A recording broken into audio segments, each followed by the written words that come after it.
Alright, so these are the instructions for the judges. If you're working in the check-in area, the first thing that you're going to do is find a sticker, and the stickers are going to have the school's name and drop number on them, and that sticker is going to follow that pumpkin around, the pumpkin enclosure around for the day.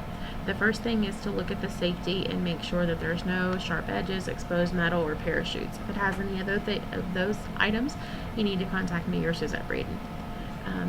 Then you're going to use a string that happens to be 9 foot long, and you're going to measure the overall length, width, and height of that enclosure. So just measure the length, measure the height, measure the width, and hopefully you've got string left. And if you do, then their enclosure is less than 9 feet.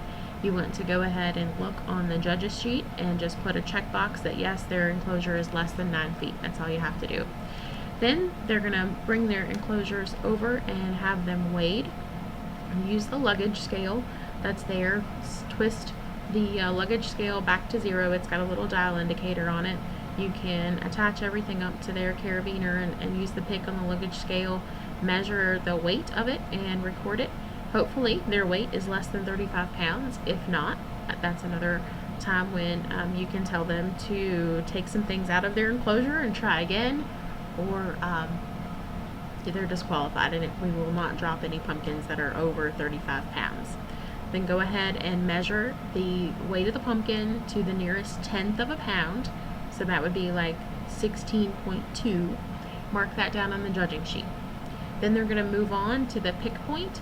That pick point needs to be less than 12 inches away from the pumpkin enclosure, and hopefully it is. And if it is, just go ahead and mark it in a checkbox, yes, and mark it on the judging sheet as well. So at this point in time, you should have a sticker, and on your sticker there should be checks for safety, for the weight of the pumpkin, the pick point is okay, and the size of the pumpkin is okay. So make sure that all of those checks are marked on the sticker as well as the design sheet, and go ahead and place that sticker on top of their structure. That way the people that are down on the field will know where the top is of that particular structure, and they hook everything up correct. The last piece before that pumpkin will leave the check-in area is the design sheet. You need to get the design sheet from the school. You're going to place it in alphabetical order in a 3-ring binder. They're going to be divided up between elementary, middle, and high school teams. And you need to read the design sheet and make sure that there are no banned items, so no styrofoam, no jello, no electrical, no exposed wood or screws. Make sure that it's safe. Go ahead and put it in the 3-ring binder. Mark on the judging sheet that it was submitted. There'll be extras in there if you need some extras if somebody happened to forget theirs. And then someone can carry that pumpkin enclosure down to the field and go ahead and put it in line to be placed. So once they turn in their design sheet, they're done. They don't get to touch the pumpkin enclosure anymore.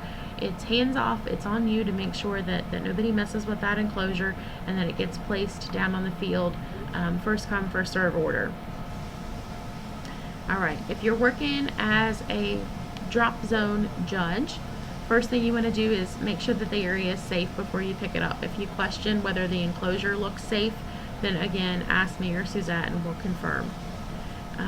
Once the pumpkin is dropped, you want to go ahead and measure from the center X of the tarp out to the closest piece of that pumpkin enclosure. If it's over 60 inches, that's 5 feet. Don't worry about measuring it. It doesn't make a difference. After 60 feet, it doesn't mean anything. Then go ahead and record that distance on the judge's sheet.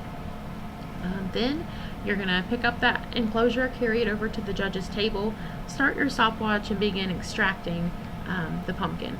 Hopefully you can do it in less than 1 minute, and you can go ahead and get that pumpkin out. If it's smashed, go ahead and put an X on the judge's sheet. That way we know that it was smashed. If it is intact, you want to use the Sharpie pen and write the school name and the number on the pumpkin. Then you want to use the calipers and measure the spherical diameter of the pumpkin.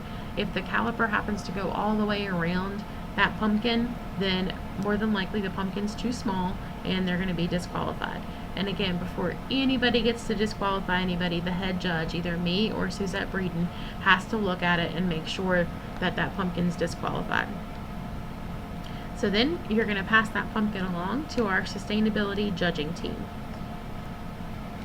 and I'm going to provide a separate video for the sustainability people, but basically you're looking for reused and recycled materials. You're going to recycle those items, separate out the reusable and recyclable materials. The pumpkins are going to go to the farmer, and then the trash and recyclables are going to go into the appropriate bins. Thanks for listening. If you've got any questions, feel free to give me a call. You can reach me at 304-807-9277. Thanks.